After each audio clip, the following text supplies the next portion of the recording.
pay the licensing rights. We just don't want to make anybody mad. Right. Take it Welcome, away. welcome. There are 100 of us together today on this beautiful Monday morning. It is so awesome to see all of your faces. My name is Bobby Mann. I'm the Chief Programs Officer for Humane Rescue Alliance, and I'm being joined by the amazing host of the day, Ed Jamison. Please, Ed, unmute, introduce yourself, tell people what you do and where you're from. Hey, hello, everybody. It is so good to see everybody again. I am Ed Jamison. I am the CEO for Operation Kindness, and I am very honored in discussions with Maddie's Fund to be the host here today and ongoing as we get these calls kicked back off. So I think we've got a couple of things before we get into our main speaker today. Bobby, I think are you up next, or we're going to do the national updates here? Well, I'll add a couple of extra things to that, add a little context. So for those of the folks that have either been coming to a Monday call or a Friday call, this is Community Conversations 2.0, folks. One of the things that we've been talking about over the last 2 years is there's nothing better than doing this work together. And so we are here, and it's going to be one major call. I think there's one other person that I can't find for mute. Oh, perfect. Thanks, Allison. And so now, officially moving forward, all of our calls will be one singular call, which is at 11 a.m. Pacific Standard Time on Monday. So we're incredibly excited about that. Something else to add is we now also have an amazing steering committee. Shout out to Kristen Hassan and all the work that she's been doing over the years with helping lead this, but we know it's a very big initiative. And so we're bringing a lot more people to the table to have much more of an inclusive mindset on what these calls should look like. So you'll see Allison Cardona. Allison, can you give us a quick wave there? Plus many other folks that are going to be leading the steering committee that will be taking turns hosting these calls. And so today, the amazing Ed Jamison is going to be leading us off. So Ed, why don't you get us kicked off right into our national updates? All right, terrific. So national updates, I know before we go to any national groups on the call, Maddie's Fund, let's make sure that everybody is aware that today is the last day to apply for the Home to Home Challenge grant. Super, super important, which is also what led us into having Gina be the perfect speaker for today. Season 2 premiere for the Maddie's Candid Conversation is coming up, and that's going to feature Elijah Bryce Middleton, the director of Plainfield Area Humane Society in New Jersey. That's going to be a great time. That's Wednesday, August 24th. And he's on our call today. Yay. Hi, Elijah. Hello. Warm welcome. And can I just interrupt for a second and ask everybody, if you're not talking, just mute, or we'll mute for you, but we would love to be able to hear our main speakers. I'm gonna hit that master mute real quick. Ed, unmute yourself and get back to it. Okay, I think I have one more Maddie's that I knew of. The Using Care Pathways to Manage Your Shelter Behavior Program webcast with Dr. Sheila Sergeson. Absolutely amazing. That's on Wednesday, August 31st. So we make sure that we register for that. I'm sure that Allison will get that link into the chat. Maddie's, is there anybody from Maddie's who wants to throw anything else that I missed or add anything? Okay, do we want to do the entry? We'll do that one, Irene, as soon as these other ones are done. So I got you on my list next. Yeah. Thank you. Okay. And I'm gonna post, thank you so much, Ed. I was gonna plug the Return to Home Challenge ending today, so I appreciate you doing that for us. But I did put in, just as a reminder, just for being on this call or watching this call on demand, you do have the chance to win a grant from us, and I just stuck that link in the chat. And if you have any questions, you can email me and Irene at grants@maddiesfund.org. Thanks, everyone. Awesome. Are there any other national orgs on real quick that want to send a shout out and say anything that you have going on in your worlds? Hi, everybody. I'm Emily from the Correct Shelter Medicine program at UC Davis. I just wanted to share the newest boot camp from the Maddie's Million Pet Challenge learners. It's our population management and daily rounds boot camp. The deadline to apply for this boot camp is August 8th, and enrollment is limited, but thanks to Maddie, it is free. So I'll post a link in the chat where you can see more information about this, and thank you. Thank you, Emily. Any other nationals? Hey, Ed, it's Lindsay. Hey, Lindsay. How are you? You doing a little beagle work? You know, we have a couple of beagles to place this summer, so I just wanted to do a huge shout out. We have had an overwhelming response to placement needs on our end. And we fully recognize this is possibly the worst timing in the world to add another 4,000 dogs onto all of our shelter and rescue partners and groups that we've never worked with before. So just a heartfelt thank you from HSUS to those of you that are helping, and also for those of you that are not in a position to help because this is such a rough summer for shelters. We see you too, and we respect that you don't have capacity to care for another additional group of animals. So I don't want to take too much time with questions about beagles, but I'm going to put my email in the chat. So if you have any questions for us, feel free to shoot me an email, and I'll try not to have it get drowned in 8,000 other emails about beagles today. Yeah, thanks, Lindsay. And so everybody knows too, we couldn't get our arms around. There was no way we were going to bring beagles from Virginia to Texas, but HSUS is working all over the country on things. So instead, we were able to help HSUS on a Texas specific case, which allowed other partners to be able to still have room for that. So we absolutely understand that it is just might not be feasible for, to move beagles all over the country or in different scenarios, but there are other ways that you can help if you can get yourself into a spot of thinking about bigger capacity. So by us helping in Texas, it just allowed them to be able to use resources elsewhere. Hey, actually, while we're on that, Ed, how many other folks, Carol, it looks like you took some, who else on this call has supported with this initiative? Because, this is the beauty of collaboration. Lindsay, Humane Rescue Alliance is going to hit you back. We want to also support and take some additional beagles as well. Has anybody else taken any on this call? At the APA in St. Louis, we are getting some tomorrow. Awesome, Sarah. Katie's taking some. Anyone else? One last person for a shout out, and we'll keep it moving. We're picking up 30 on Friday for Williamsburg, Virginia, for a small rescue, all foster basers. So they're all going into homes. Amazing. Thank you, Bob. Let's all give a round of applause to this collaboration that's going on right now. I love it. Love it. All right, back to you, Ed. All right. Do you have any other national orgs with any quick updates? Yeah, hi, this is Jamie from the Humane Animal Support Services Project. I just wanted to touch base. I'm going to put a form in the chat. Our Building and Working Facilities Working Group and our Disaster Response Working Group have been, they want to update because we know that so many natural disasters are happening across the country. So we want to update some materials that we have. So please fill out the form if you, your community has unfortunately had to and been impacted by one of those, and that way we can update and get information out to everyone. That's it. Thanks, Jamie. Anyone else? Hi, I'm Stacy with the Community Cats podcast. It's been a while, so hello, folks. I haven't been around in a while, and lots been going on at the Community Cats podcast. We haven't been at the beach. And so we had a great online feline leukemia day on July 16th and some incredible conversations and presentations about feline leukemia and some of the cool stuff that folks are doing, adopting out feline leukemia positive cats all around the country. So if you missed that, you can feel free to just email me and I will make sure I can get you some access to those recordings. And this Sunday, we're doing a Sunday Trapper certification workshop. So it's usually the first Saturday of the month. It's going to be on Sunday this week, August 7th, 2 p.m. Eastern time. And it's the Trapper certification workshop. So folks could do a 2.5-hour training, learn how to do TNR, and they do a TNR test at the end and they get a certificate. And we're also looking for organizational and collaborative partners. So you can always reach out to me. I'll throw my email in the chat. Reach out to me. Love to partner with organizations that want to help their volunteers know how to get those cats trapped. Awesome. Great. I see Sarah's hand raised. Or is that a wave? Oh, that's a raise. There we go. How's it going? Good, Sarah. I just wanted to real quick say that the registration is open for the Midwest Animal Sheltering Conference, which occurs in Columbia, Missouri, like smack dab in the middle of the country. And so I just threw that link over in the chat. There's a whole day that Best Friends does. I know Jamie Case is going to be there. I'm going to be there.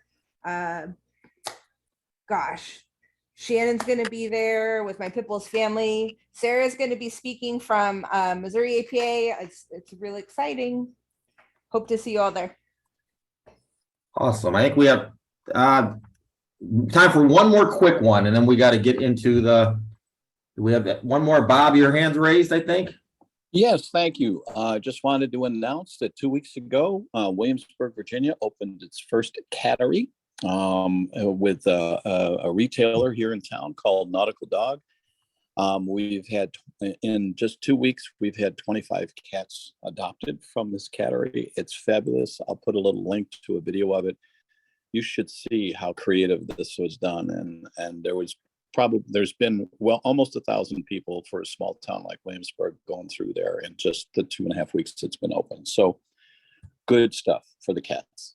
Great work, Bob. Thank you very much. Thank you, everyone. Congrats, Bob. Congrats. So a couple quick things. I want to give a shout out to Stacy LeBaron, who was actually on the steering committee for the Monday call when those kicked off. So thank you for all your support there. I also saw a dope shout out from Sterling on this call as well, who, for folks that don't know the Trap King, Sterling Davis is a rock star in the cat community. So check out that link that I just dropped in the chat. And the last thing that I want to do, folks, is if any of you have been a part of the Human Animal Support Services Project over the last 1.5 years, I know you have interacted with Jamie Case at some capacity. She has been real leader in collaboration. Jamie is going to be moving to a new job with the ASPCA. And so this is one of her last weeks with the Human Animal Support Services Project. So if you all could just give her a huge shout out in the chat, if she has done something to help you, let's give her a quick round of applause. Jamie, you bring people together, you save animals, you're doing all sorts of crazy stuff in Kansas City with all of this flooding that's happening, in your communities that is happening as well. So we just love you, we appreciate you. And now, because I know you don't like the attention, we're gonna move it over to 287 people on this call. What better thing to do than to give away some money? So Irene, I'm gonna toss it over to you for the Maddie's Fun monthly giveaway. Thank you, Bobby. I was just really excited to announce these. So good morning, everyone. If anyone is new to these calls or needs a refresher, Maddie's Fund is giving away grants every month of up to $10,000 for viewing community conversations live or on demand. So Amber dropped that link in the chat. Thank you. For last month, we drew names from both the Friday and Monday entries.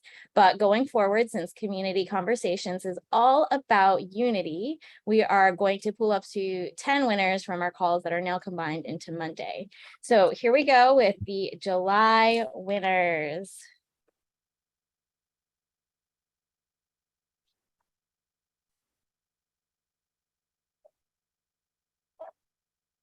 Okay, can everybody see this? Yes, we can. Yes. Okay. Oh, sorry, this is for, am I wrong? June? It should be the June winners, right? Because we didn't do July. We didn't have July, Okay. Oh my gosh, my heart stopped. For a sec. Okay, we have 10 winners for up to $1,000. And I apologize.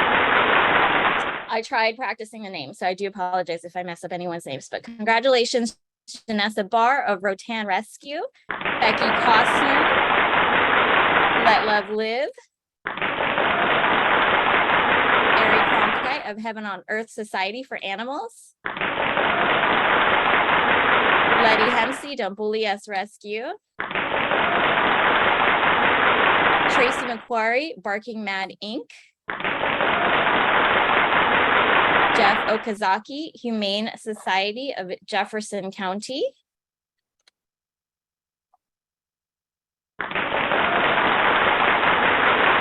Brittany Pascal of City of Tracy Animal Services, PJ Roche, the Little Red Dog, Nanette Seller, Sun City for Paws Rescue, and Mavis Wolf, Atlanta Humane Society. So please congratulate our winners for June. And if anyone is on the call that won, we would love to hear just a quick hello from you. Thank you. Terrific. Well, as always, thank you to Maddie's. There's not another org that more so puts their money where their mouth is, and is really big on engaging this entire animal welfare community. So with that, we are going to move into our main speaker presenter today. And again, we said that we thought that this was very fitting with the Return to Home challenge happening. Gina, where you here? I don't see Gina. You were here. Gina Knepp is the National Shelter Engagement Director for Michelson Found Animals. A few years back when Gina and I started connecting, she was still running Front Street Shelter, but we would have the longest conversations talking about why are more field services not investing in return to home. It is just such a the best bang for the buck. We spend a lot of time and effort trying to re-adopt animals that clearly have owners already. And I know that as you know, we try to get people to embrace the idea of this. There's so many communities that say, oh, but that wouldn't work here. And it's just not true. Where is there places that people don't really want their pets back? So Gina's got a great presentation that she actually scaled down for us. And Gina, are you here? Why am I not seeing her now, Bob? You know, Ed, I see her name on the call. I'm texting her now. She's been having some Wi-Fi issues, but as I'm getting her back on the call, we can hear you, Gina. Can you see me? I live there in you are. I'm having a horrible Wi-Fi day and I'm really nervous. Yeah, see, Gina, you watched season 1 of Yellowstone and moved out to the wilderness, and now you're paying for it. Should have just stayed in California with us over here. Yeah, but I see famous people at the gym and you don't, Bobby. Fair enough, GK. All right. Well, very good. Well, with that, we will hand it over to Gina, and then hopefully if we have any time, we can take a couple questions at the end. But again, if you are not investing heavily in return to owner, I can tell you that you really are missing out on creating connections and keeping those connections of those pets with their people. So Gina, have at it. Can you see my screen, Bobby? Mm-hmm. Okay, perfect. This is going to be speed dating and I'm going to run through this, but notice the dog is wearing a collar. I will remind you multiple times, this is me. I'm not going to go into who I am and what I do, except return to home is super important. There's my email. There's my cell phone number. Reach out to me. I'm happy to help you. That's my dog, Cole, and he is wearing a collar and tags. So return to home. All of you think you know this. Most of you do this. Some of you don't do any of it. But the real reason we do return to home is because, number one, it demonstrates our commitment to the human-animal bond. Among all of the other things, and this is just a partial list, saves money, good for your staff, good for the animal, good for the person who is missing that animal. All of the important things, save space in your shelter for animals that really need to be there, and on and on and on. I have a kind of a return to home to-do list. The most important thing, in my opinion, is the culture of your organization. If the leader of your organization does not prioritize this, then I don't anticipate a huge amount of success. Granted, change can come from below, and if you're down in the food chain, please push it. But culture is the most important thing. Having websites, y'all know this, that are clear, thorough, actionable, friendly, and we all think we have that. But hopefully by the end of this conversation, you'll go to yours and say, prevention, tags and chips. I'm going to talk about that a little bit. Using technology that's available to us. Most of it is free. Lost and found reports, are they public facing? And I have seen some wild attempts at doing this, but I'm really proud of organizations for trying, despite having challenges with their software companies. And marketing the pet identification. We think we do it, but we need to be doing it so much more. Field services, I'm going to show you some awesome examples of what's happening in the field. And data, track your data. What are you doing? What's working? Do more of it. Get rid of the stuff that doesn't work. Allow your community to help you. I'm going to give you a couple examples of that. And utilizing volunteers. If you do not have volunteers as part of your pet reunification program, now is the time to start doing that. And the biggest message is we need to model the behavior that we want to see. No, this is not me, but it could have been. And if you were walking through the parking lot of a store today and you saw a toddler in the back seat without a car seat, without a seat belt, without all of the things, you would call the police. Before I die, I hope that when we see naked dogs in our community, we will feel the same way. You guys all remember Larry and Vince? Unless you're too young to remember that, you might be. But in 1986, the National Transportation Administration launched this huge campaign with these two crash dummies, and it was everywhere. TV, commercials, billboards, there were ads everywhere about wearing seatbelts. When it started in 86, there was about 21% compliance for seatbelt usage in the United States. They retired this particular campaign in 1999, and they only got to, I shouldn't say only, they got to 67% seatbelt usage in the United States. Today, I believe it's over 90%, but it took a Herculean effort. Messaging, and it has nothing to do with lost pet reunification and everything to do with it. We've all seen this at the grocery store, whether we buy it or not, our eyeballs are on it. 17% of US adults, hold on a minute, I need to fix myself.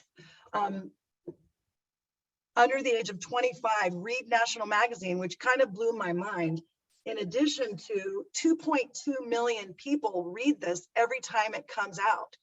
The first readership is millennials, followed by boomers. But there's something wrong with this because this animal is not wearing any identification. I like to call it naked. I have this friend, Gary Weitzman, if you're from San Diego, Humina, I am so sorry. He worked in collaboration with National Geographic and wrote this beautiful pet book. And what you see on the right side of your screen is he mailed me a couple of complimentary copies, and it says basically for Gina, feel free to draw on the collars. I have become known as a real pain in the neck when it comes to microchips, tags, what the messaging is that we're.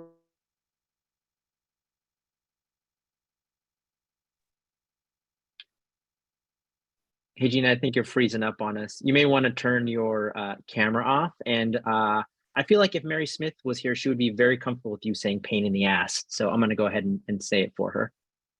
Except the collars are on the neck.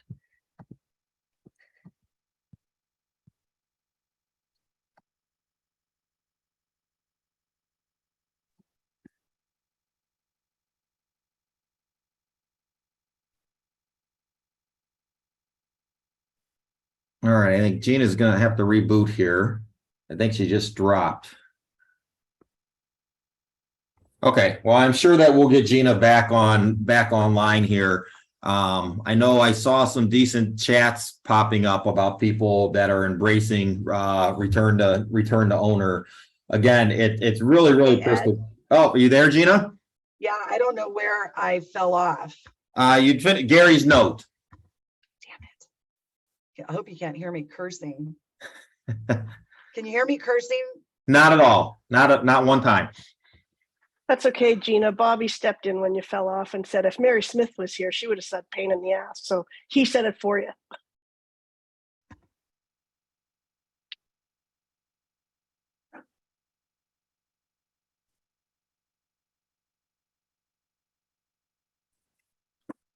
Well, it looks like she might have froze again on us, but as Ed was mentioning, it seems like a lot of folks are really getting on the return to home train. Ed, Gina's calling me now. Do you want to maybe grab a few folks and have people share some tips while I'm getting her back online? Okay, yeah. If anybody raise your hand if you have any tips that were successful to you. I will start out that when I was in Dallas, that I think we had the highest return to owner rate in the country in 2019, and we invested heavily in it. Our officers had to hang a lost or a found flyer on the 3 nearest telephone poles from every animal that they picked up running loose in the city of Dallas. And you would be amazed at how the neighborhood, kids, hey, mister, what are you hanging on that pole? And you're like, oh, I found this dog. And they're like, oh, that's Mr. Smith. He lives right over there. So something as simple as that in Dallas, where we were charged with dealing with, all the loose animals, it really started to become a real, something that the whole community was able to get involved with and happy when they were able to make that reunification. So I did see that Sarah had asked, how did we do the flyers on the spot?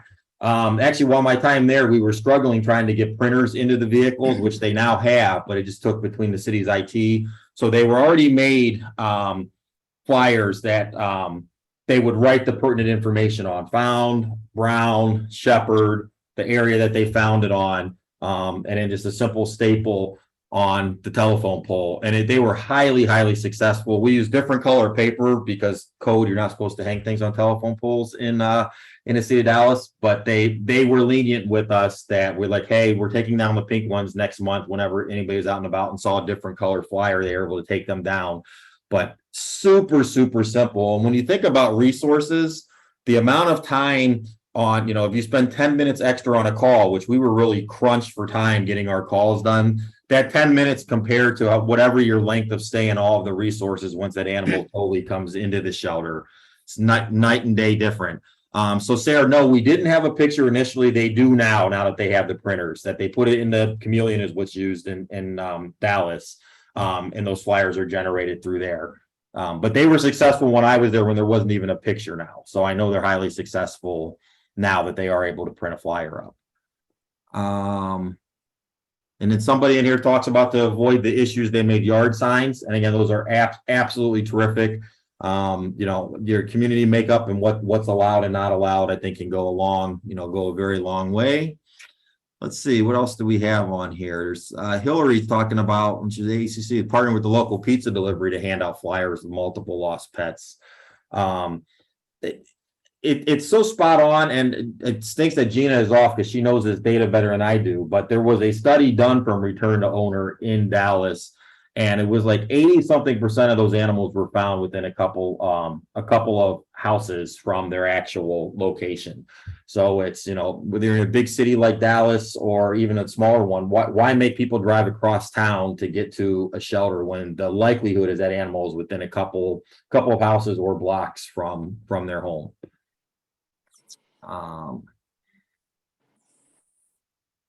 Let's see, what else do we have on here? Lost and found pages. If you are able to communicate with the local posting groups, I think that is terrific. The coordinating all of that is the big thing, and are you able to get the information? But with technology now, it can be as easy as sending over a sheet, each morning to be able to get people, get people on board. And Stacy Katz believes that the focus on feline groups is having excellent return to home. And they have a presentation. I would actually very much like to see that. Needless to say, it has always been much harder to relocate cats than dogs. So I think that the effort, that most cats don't do well in shelters, as we don't need to tell people on this call. So if that is a way that can responsibly keep them out of the shelter, I think that is just a no-brainer there. Hey, Ed, it looks like Bob has his hand raised. Oh, all right. Yeah, Bob, what you got? So Thank polite. you. One aspect of that PowerPoint that I think would be a good part on a page to it or a link to it would be pet trusts. So where you have a situation of an owner being incapacitated in the family, if there's a pest trust in place, it's a return to owner, but it could be considered a return to family if people had a pet trust there, to designate, if something happened to them or they had a situation come up. There's a document in place. There's a legal means for them to get placed someplace else. And it's not quite return to owner, but return to family, I would characterize it as. I'll put a link in the chat to a Facebook page I have dedicated to pet trusts. Oh, terrific. Thank you, Bob. Carl mentioned Nextdoor, and for those of you that work the governments, that is something that you have access to. Nextdoor, highly successful, that targets in the area. I know that those in the nonprofit world don't have the same access to that, but Nextdoor absolutely is a terrific way to get themselves involved.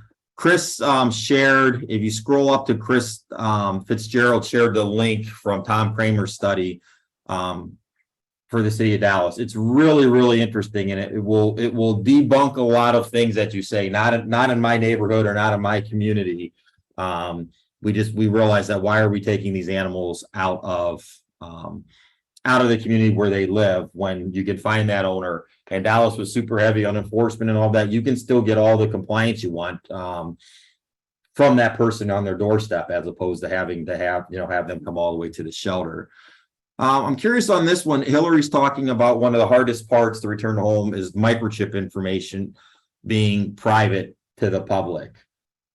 Hillary, are you comfortable jumping on here to elaborate? Sure thing. I'm happy to jump on and talk. Yeah. So what do you mean there by the private to the public? That getting a microchip number doesn't help the public, or? Sure. So as an individual, if you're in the community and you find a pet, we have some people in Austin who have microchip scanners versus having to go to a shelter or a clinic. Some people actually go to their neighbors' homes and scan the animal. They can say when they're on the phone that they work with the shelter, and that sometimes helps get access to the information associated with the microchip. However, if it's a public individual who does have a microchip number, sometimes that microchip company says, we're going to relay your information to the owner. And then there's that in between, and it causes a delay in that return. Yep, very, very good points. And I would hope that any shelter, if somebody called with the number that I got this animal, or the vet or whoever was able to scan it for me, that hopefully the local shelter would assist in that also. That, hey, I got this number, I'm able to hold on to this animal to try to return it. But yeah, sometimes you need a little more help once you get the number. Richard, is your hand raised? My hand is raised. Hey, how are you, Richard? Go for it. Pretty good. You just hit right on something that's been a passion of mine, and I got the invite about these meetings to return to home while we've been doing research. And what we have found is that the non-standards that exist in the US in regards to microchips, it's dismaying that it's only about 2 out of every 100 dogs in the state of Florida are actually going from the shelter or veterinarian back to the owner, and only 17% of those that are microchipped are heading back to the owner. And those statistics aren't acceptable in my book. So we set out on a journey, and what we're going to do, and we're currently in manufacturing, we're going to be setting up a tag that is put on a pet's collar. It is waterproof, and it has not only microchip information, it has the owner's name, the owner's address, a tap on a phone with a phone onto the tag will give you all of this information right on any cell phone, Apple or Android, to give people the geolocation of the home of the pet, their veterinary information, their drugs or any kind of medications they're on, their microchip numbers, all of this encapsulated in one tag, so that anyone not requiring a microchip scanner, but any cell phone, could read exactly where that dog or cat is homed and get them back to the owner as soon as possible. God, that technology work for you. I think there's so many things out there that are able to assist in that. So thank you for that, Richard. Scanning through here, I see Emily is talking about that an animal can't be redeemed without up-to-date rabies and late license. That was the same when I was in the city of Cleveland as well. And there's ways to get around the license. We were able to get around in Ohio, everything, it's done by state, the licensing. So I had the officers start here. If the people are willing to buy the license online and use your city issued iPad, is how their calls were dispatched. And it took about 3 minutes that if that homeowner or that pet owner was willing to do that.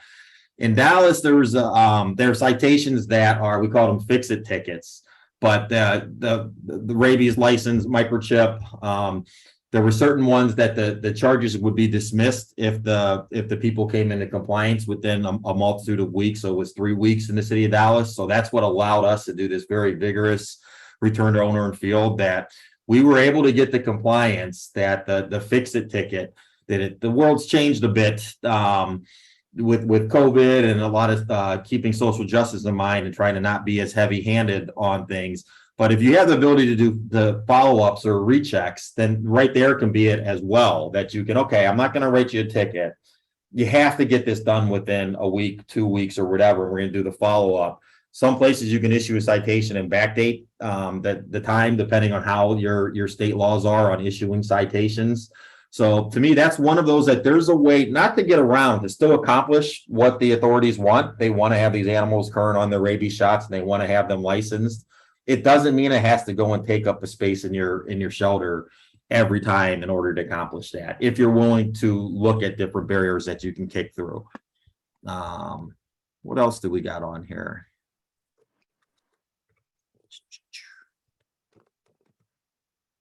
Just people talking about the dead end chips. And so, yes, I think it's super important to make sure that we are talking to people about updating their information. And I know that there are groups that will help chase down. We all know if it was a credit card company, they'd find a way to find you after the fact if they had your old address or your old phone number. So there's definitely a way to. Hey, Ed, I apologize for being offline. I was trying to help Gina get back in, but have we talked about free ride home? I see that Emily Roberts brought up free ride home. Have we discussed that yet at all? It's such an amazing concept. Emily, are you saying that you are currently doing it? And if you are, would you mind sharing what your program looks like?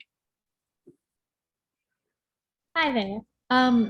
So we are not currently doing the free ride home, but it is something that I would really like to discuss with our local municipalities. We serve the entire county and we do dog control for about 7 municipalities, and any dog that comes in through the county has to be licensed in their jurisdiction. There's like over a dozen jurisdictions. It gets very confusing and it's a lot of paperwork. And when I lived in Manatee County, Florida, the local SPCA there, the local shelter there, they would do the free ride home. And I feel like that really increased the number of animals that were picked up with licenses. It was a really good incentive for owners to get their animals licensed. But I don't know how to go about starting getting it here when we have so many different municipalities that all have their own licenses.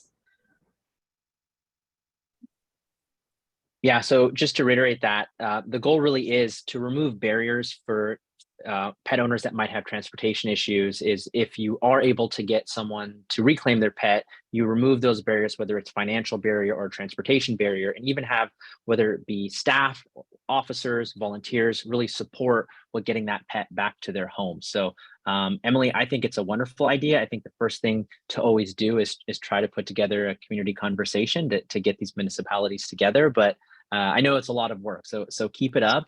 Allison Cardona, do you have thoughts on any of this? I know you're running a lot of initiatives all through the state of California where you're trying to remove a lot of barriers to getting lost pets back home. Would love your thoughts as well. Thanks, Bobby. I just put something in the chat. We have an open grants period, and we just got an application that I thought was really innovative and is involving the community, where they looked at their intake data and they're purchasing a ton of microchip scanners, and they're going to give it to folks in the high intake areas. And so this way, and they'll post it on Nextdoor, on Facebook.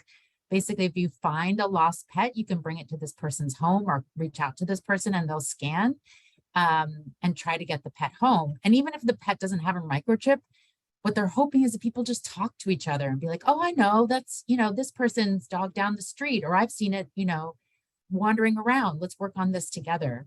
And just listening to this conversation, it makes me think of that we really, the reconnecting to each other and remembering that we're all neighbors. And I'll just make a plug too for just multiple languages.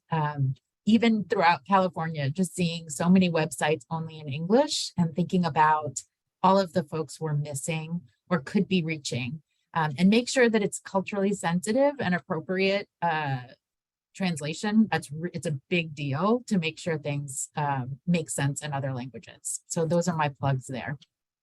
Thanks so much, Allison. I'll echo that really about streamlining communication. And so I have a question for everybody that's on this call. How many of you, and just go ahead and use the chat and write yes or no. I'm assuming there's going to be a lot of yeses.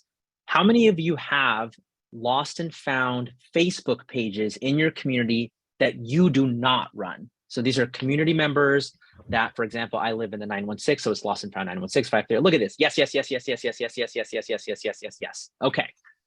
Here is something that I think all of you should do today if you have not done yet, is reach out to these ambassadors. Because as Allison mentioned, regardless of the work that we are doing ourselves in our own shelters, getting lost pets back home, supporting members of our community, essentially mutual aid work is happening in your communities that you do not even know about. So the first thing I would do is reach out to them as ambassadors of your organization, bring them together and figure out what they're doing to get lost pets back home. And the other thing that you can really do related to that is make sure that you're streamlining communication, because folks become trusted members of the social media platforms when they're actually supporting and getting these pets back home. And so if the things that they're saying doesn't necessarily align with your policies, this is a great way to start aligning communication so people know where to look, how to get their pets back home, and all of the programs that you're offering to help them get their pets out of their shelter. So that's just one thing I wanted to mention. Ed, any other thoughts on where this conversation is going? Well, just like a couple of things I saw sparked up the fix-it tickets. It's getting a disposition of dismiss with compliance. So almost every community has that ability to do that. That it's, hey, that if X, Y, and Z happens, it's dismissed. You don't want people getting warrants and having criminal records, or even if there's civil citations that are being issued. One of the things we realized during COVID was that it was much harder to get those services done. Dallas has free ability to get microchips and things like that are considered mandatory and could be dismissed. You can work with your legal department on those things, and it's actually a pretty decent way. Many places not only are taking the animal, but they're writing the citations as well too. You're making the chance of the people actually claiming that animal diminish greatly by that. So dismiss with compliance. If you talk to your law department about that, that's I think that's well worth the investment of modifying that can make some things happen here. I do see that Bob's got his hand raised again. Sorry to keep adding. No, you're all good, Bob. Yeah, no, the scanners, a lot of communities in Virginia, for example, law enforcement is the key element versus the shelter. To the point made about cultural sensitivity and where high incidents of lost pets happen, and some of the law enforcement officers having scanners in the car, and then the other officers knowing, Officer Schmidt has the scanner for when they run into those incidences where they're involved with lost pets too. It's part of their equipment in their patrol cars, or even I saw some mention here where some fundraising was being done and some grants available for scanners. And I think someone mentioned an app on your smartphone.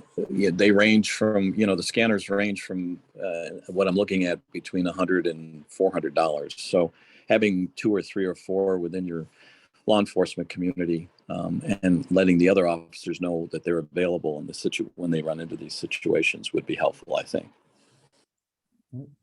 Yeah, don't let the scanner. There's lots of opportunities to get scanners, and the more people that have the ability to do that.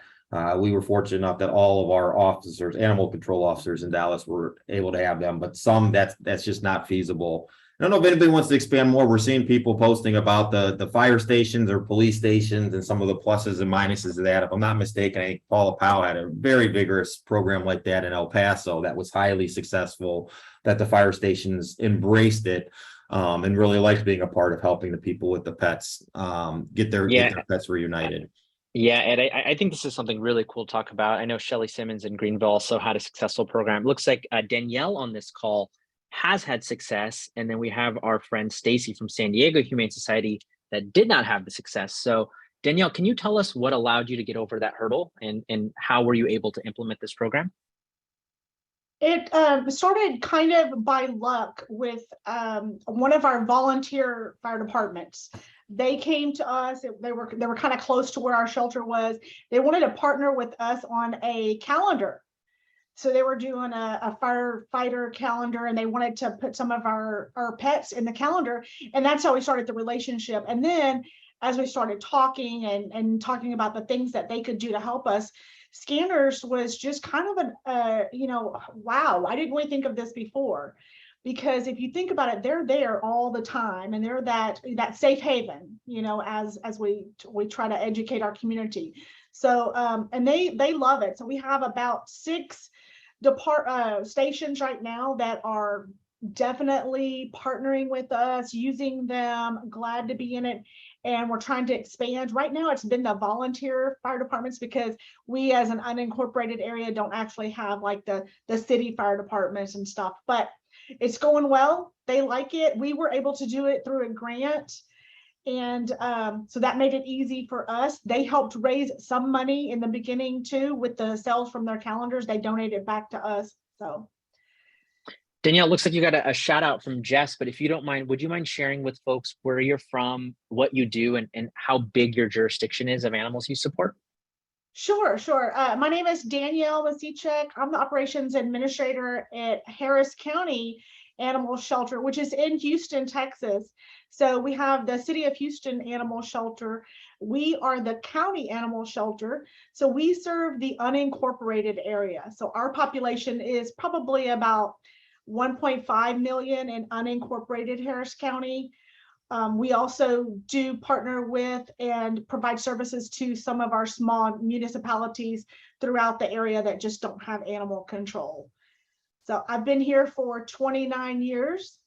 I am considering retirement, but it's very hard to let go of a job like this. When you get to do something that's fulfilling, it's really hard to let go. So. Well, it's just getting so fun, isn't it? This whole concept of keeping people and pets together, honoring the human-animal bond, and hanging out with over 250 of your friends. Why would you want to leave now, right, Danielle? Well, yes. And you know, you guys, I was so excited to hear the conversations today about reuniting pets, because when I started here is when Chameleon had just started allowing us to take pictures and, you know, having that ability to take pictures and post them online.